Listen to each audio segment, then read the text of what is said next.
صحیح بخاری میں زنا کے گناہ کے بیان کا جو ہے نا ایک پورا مکمل ایک چیپٹر ہے۔ انٹرنیشنل نمبرنگ کے مطابق حدیث نمبر ہے 6809 نمبر حدیث ہے۔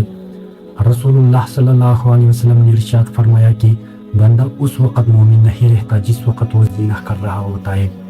گویا جتنا وقت زنا میں گزر گیا وہ وقت کفر کی حالت میں گزر گیا۔ یہ میں خود سے نہیں کہہ رہا ہوں، الحمدللہ پورا حوالہ اور مکمل طور پر سمجھ بوجھ کے ساتھ شریعت کے نظر سے بول رہا ہوں۔ اب ذرا جو ہے نا میرے پیارے بھائیوں اور بہنوں ذرا غور کریں، جب کسی نامحرم غیر محرم ان کے جسم کو شہوت کے ساتھ ہاتھ لگایا تو وہ سارا وقت ان کا کفر میں گزرا۔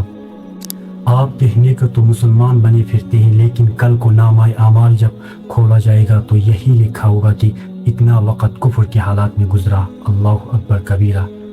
گناہ جو کہ بآسانی کیا جا رہا ہے، سوچتے ہیں تو واللہ نور العالم روٹے کھڑے ہو جاتے ہیں۔ چند لمحوں کی لذت کے لیے اپنی آخرت ہی گندہ کر دیا جاتا ہے، اور اللہ نہ کرے کسی کو اس دوران موت نے آ پکڑا تو لذت کے نشے میں مسکوت انسان تو کفر میں مر گیا۔ استغفر اللہ ربی من کل ذنب واتوب الیہ۔ ایسا شخص جو زنا کرتے کرتے بڑھاپے کی عمر کو پہنچ گیا تو حدیث مبارکہ میں آتا ہے کہ کل قیامت کے دن اللہ تعالیٰ اس کے چہرے سے منہ موڑ لے گا اور ساتھوں آسمانوں اور زمین اس پر لعنت برسائے گی۔ ابن عساکر علیہ رحمہ نے ایک حدیث نقل کی ہے کہ اگر کوئی زنا پر مقیم ہوتا وہ بت پرست ہوتا ہے۔ ہم لوگ صرف اس چیز کو زنا سمجھتے ہیں کہ دو انسان جو ہے نا جنسی تعلقات قائم کرے تو ہم اس چیز کو زنا کہلائے گا۔ نہیں میری جان، بات کو سمجھو۔ لیکن جو ابن عساکر علیہ رحمہ کی حدیث میں نے نقل کی نا، اس کی تفسیر میں علماء فرماتے ہیں کہ اگر کسی عورت کا کسی غیر محرم کے ساتھ 2 سال افیئر رہا، 2 سال دوستی میں رہا، تو اللہ کے ہاں یہ 2 سال تک دونوں نام کے مسلمان جو ہے نا بت پرستوں میں شمار ہوگا۔ اللہ اکبر کبیرہ۔ اس کا نام مومنوں کے فہرست میں نہیں ہوگا بلکہ بت پرستوں میں شمار کیا جائے گا۔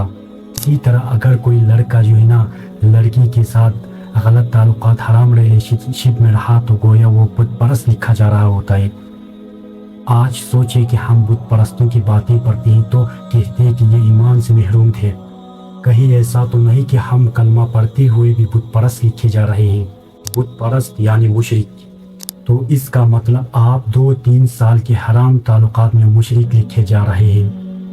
اس پوائنٹ کو غور سے دیکھیں، اس پوائنٹ کو خوب اچھی طرح سمجھے کہ زنا کا گناہ ایمان سے محروم کر دے گا اور انسان کو اللہ سے دور کر دے گا۔ یہ جو ہوتا ہے نا کسی کو محبت سے چاہنا، ہر وقت اس کا ذکر زبان پر رہنا، تو پھر اللہ بندے کا نام ایمانداروں کی لسٹ سے نکال لیتے ہیں۔ سوچئے یہ کتنا بڑا گناہ ہے۔ گناہ کو گناہ سمجھا جائے تب وہ گناہ لگتا ہے، ورنہ نہیں۔ واللہ نور العالم، چند لمحوں کی لذت کے لیے اللہ کی بارگاہ میں جو نا اپنے آپ کو ذلیل و رسوا نہ کرو۔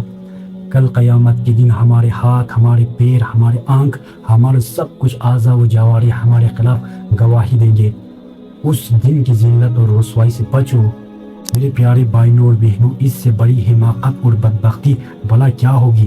ساری رات آپ سے فون پر باتیں کرنے والا اور کرنے والی آپ سے کوئی ہمدردی نہیں ہے، وہ صرف حسن اور ہوس کا بھوکا ہے اور آپ کا استعمال کر رہا ہے۔ کیا آپ کی ذات کسی کے غلط استعمال کے لیے بنائی ہے؟ یہ تو عزت دار لوگ ہی سمجھ سکتے ہیں۔ خدا را آپ چاہے تو اپنی بھی اور دوسرے کی بھی آخرت کو سنوار سکتے ہیں۔ آج کے دن ایسے تمام گناہوں سے توبہ کر کے ہر بہن، بیٹی اور بھائی خود کو اس غلاظت اور کفر کی زندگی سے نکال سکتا ہے۔ اگر واقعی کوئی تمہارا اپنا ہے تو واللہ نور العالم سب سے پہلے جو ہے وہ آپ کو آپ کی آخرت کی فکر دلائے گا۔ اللہ ہم سب کو نیک کام کرنے کی توفیق عطا فرمائے۔ واللہ نہ ختم ہونے والی زندگی ہماری آخرت ہے، اس کے لیے محنت کرے۔ کم دیکھ تو اللہ سبحانہ و تعالی، لوٹو اپنی اللہ کی طرف، اس سے پہلے کہ دیر نہ ہو جائے۔ جزاکم اللہ خیر۔ السلام علیکم۔